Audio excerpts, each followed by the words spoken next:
Hello guys, in this tutorial you will learn how you can insert a widget into your project's dashboard on Wrike. So let us guide you through this. Head over to your Wrike account and navigate to the space you would like to access next. Expand the Tools tab and click into Projects Dashboard. So here you will see the overview of all of your ongoing projects within the given space. If you'd like to insert a widget, you will need to hover your mouse over these transitions between these sections. So you will see, for example, a plus button like this.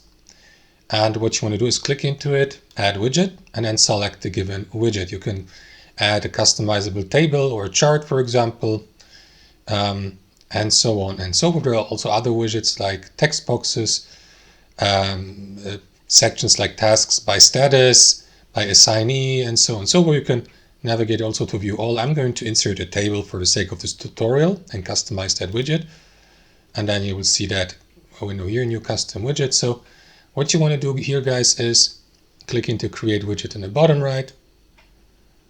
And after that, the new custom widget will be placed exactly where you clicked into this button. As you can see, as a new section, you can always click into these three dots here and navigate to edit, to edit it, to share it, duplicate it, delete it.